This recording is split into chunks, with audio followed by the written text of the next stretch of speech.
Well, good morning, Kryptonians. This is Crypto Big Boss coming to you again with another exciting video. Today is the 19th of July 2021. And I hope that you guys enjoyed your rest, had a great weekend. I guess in many parts of the United States, we're getting a whole heap of rain. And we need it, but it looks like it might be a little bit much. But we're here to talk about crypto this morning. And today I just wanted to drill on the biggest freaking losers so far this past week. So I'm on CoinMarketCap, guys, and I'm looking at a shred here for the top losers in the last week. And if we look, we can see that Thorchain is just been made a mess of. And I thought it'd be a good time to go in and drill in on Thorchain and talk about what's going on. I mean, you can see there Stacks is down 29%. Axe Infinity, which was on a tear, is now down 8% on the week, 16% on the day. Thorchain taking a whooping. 40% on the week, 16% on the day. Helium down 20%. Flow down 25%. And I've talked about a lot of these different chains on this channel. I invite you to take a look at those videos. But today we're going to focus on Thorchain. So let's just go over to their site and take a look at what they've got here. Let's just take a look. So here is Thorchain. Move this around a little bit and let's just get a better look at it. A lot of cutie pie stuff here. Great graphics on the site. And initially, I'm going to be honest with you, I was put off by the way it looked. When I see cutie pie stuff, and what am I talking about? Look how it, you got the little screen here with the mountain in the back and the little fox and all this crap. But it does have decentralized liquidity protocol. Deposits native assets into liquidity pools to earn yield. The network is 100% autonomous and decentralized. I don't like when I see merch on screen one. Let's talk about the technology. And then you got all this cutie pie graphics up here. It's a bunch of, I'm trying not to curse y'all. Okay. Look at this. But sir, how?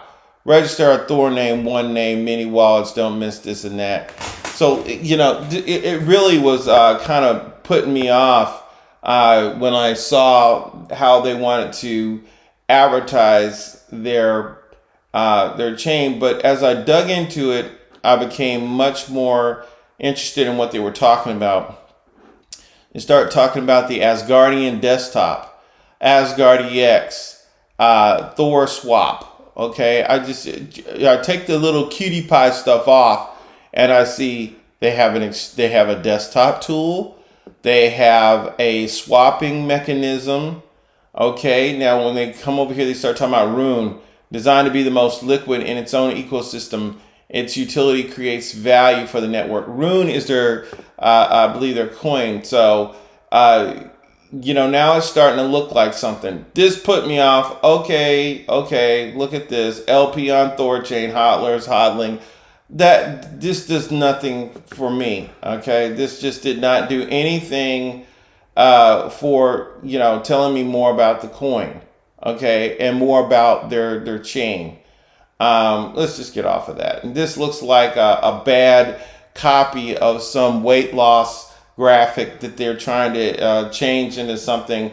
38 active, 24 on standby is how many public, anonymous, and autonomous Thor nodes are churned into the network. But as you can see, I was a little bit put off by the graphics, but that's what caused me to just get away from the first screen and dig into their actual white papers. And this is where I found something that really was of interest to me.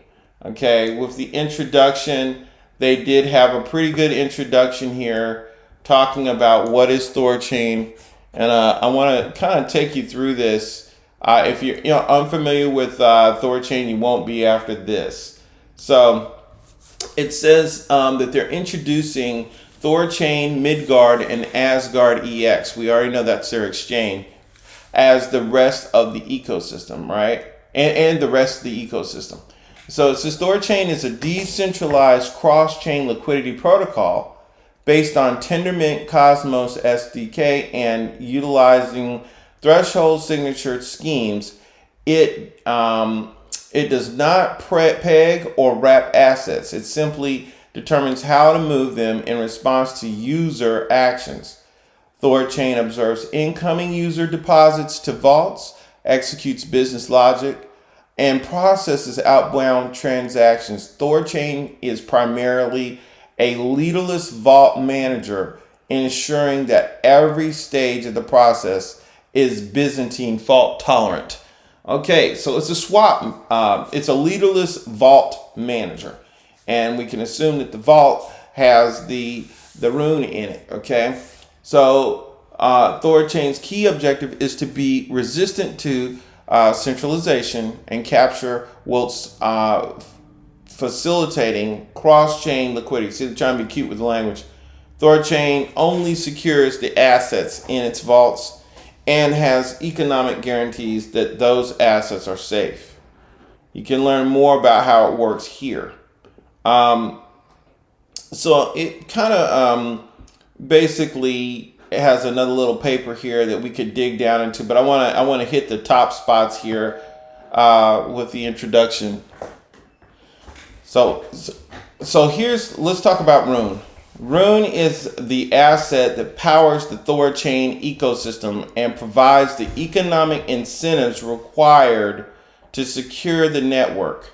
Rune has 4 key roles as described below: liquidity, security, governance, and incentives. So just like any other coin for the network or any blockchain, Rune is the functioning asset for the Thorchain.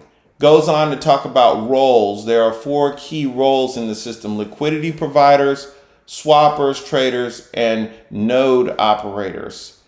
So then they talk about Thor nodes, and then they get to the part that I just love: developers. Okay, this is where it gets interesting. Users make signed transactions with a memo conveying intent into vaults, which is then picked up by the Thorchain and executed. They do not need to hold Rune or even care that Rune was used, or even connect directly with Thorchain. This makes Thorchain suitable to be integrated into almost any wallet service exchange provider as the back-end liquidity protocol. Thorchain churns vaults regularly to resist capture. Do not send transactions directly to Thorchain vaults without first doing important safety checks. Okay, so this is where it got interesting to me because, as you know, as a subscriber to this channel, I am a big proponent of providing some kind of capability to developers to facilitate the whole incorporation of that technology into new products. Okay, they call this adoption. Okay, and if developers don't have a means of integrating a technology into their product, it cannot be positive for adoption.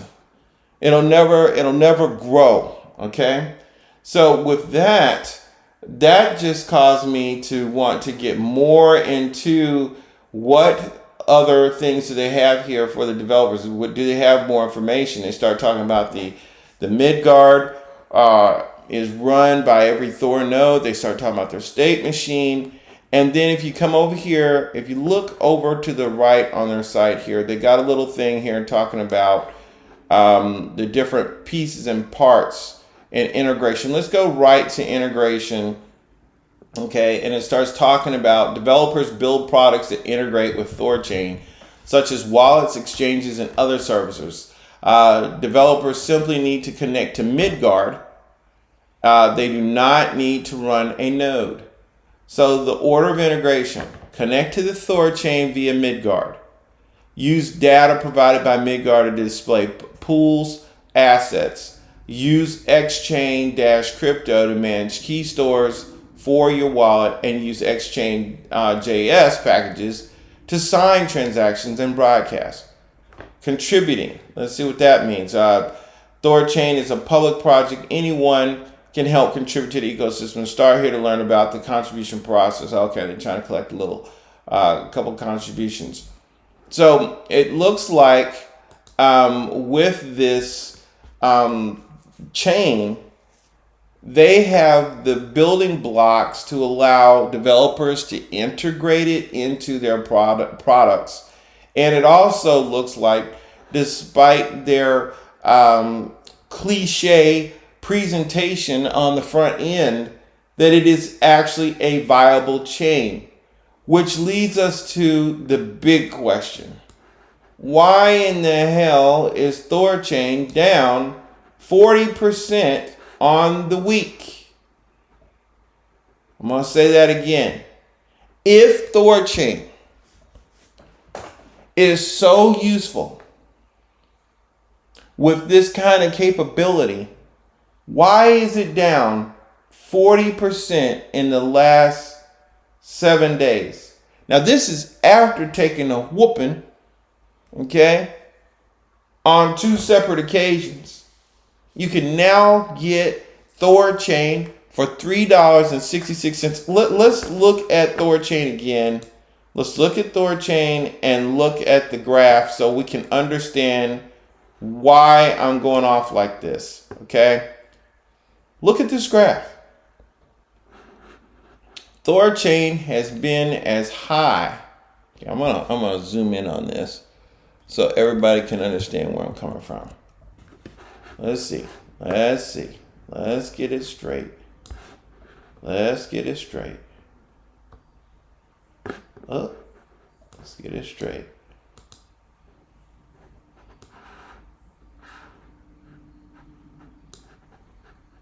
There we go.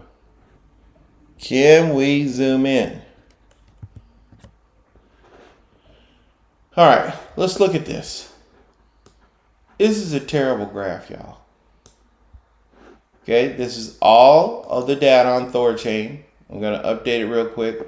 Look how high Thorchain has been. Thorchain has been as high as $20 freaking. And now it's down here at $3.60 something cents. That's a whooping, y'all. And here is the 2 other crashes, if you will. Back in May, like everybody else. And here is June. And now they get a whooping all their own. Another whooping here. I mean, we didn't just about whoop Thorchain back to the beginning. I mean, the last time Thorchain was this price was way back in January of 2021. It went all the way up and was shooting to the stars. And now we're all the way back to where we were in January. I think if we do an analysis of what's going on across the board with crypto, we're going to find that this is also the case with a lot of other cryptos. And so this calls into question all of the price predictions that have been made for all the other cryptos by all the crypto evangelists and those folks following crypto all over the world. We've seen where these blockchains can go, and now we're seeing them whooped all the way back to where they were in January of this year. The question is, will the whooping continue? And when the whooping continues, if it continues, are we going to be going back to numbers that are pre-January 2021? Are we going to be going back to the 45-cent level? Once upon a time, you was $20, and now you're down to 45 cents. And my gut instinct tells me no. The whooping is going to stop. It's going to stop when the developers start integrating these technologies into their projects. And it looks to me like Thorchain has the baseline. If there is any interest by those watching this video to actually see Thorchain actually integrated into a project, please drop a comment in the comment section. I might entertain this just to see if it's viable or if it's bullcrap. Okay? Just let me know if you guys want to see that. What's my price prediction for Thorchain? Well, you know, it's only July. We've seen it go all the way to $20. I don't see why Thorchain can't go right back to $20 by the close of business 2021. Yeah, that's right. I said that. I don't see why Thorchain can't go back to $20 by close of business 2021. And if you want to know the reason really is that when all the dust settles, I believe that Bitcoin, Ethereum, Cardano are going to lead the charge, and Dogecoin are going to lead the charge. They're going to all go back up. It's going to be so explosive, it's going to carry everything with it. And when people start evaluating these chains and see that Thorchain, in fact, does have a platform for integration of its technology, it's game over, y'all. It's going to go right back to $20, not even go beyond that. I'm not investing in the ups and downs. I'm invested in capability. Are you investing in capability? That's the question. If you believe that Thorchain has viability and capability that can't be ignored, I'd love to see your comment in the comment section. For now, I hope that you've enjoyed this video. Please share it with your friends. Like, subscribe if you're not a subscriber. And I hope you guys enjoy the rest of the week. And just hold on tight. Hold on tight. These things are not going to go away. There's a lot of people that thought these technologies would be dead by now. Well, it's still here. And as they continue to create capability and a probability of being adopted by creating platforms that allow developers to integrate these technologies, I don't think we really have anything to worry about. So I hope you've enjoyed it. I'll catch you on the next one.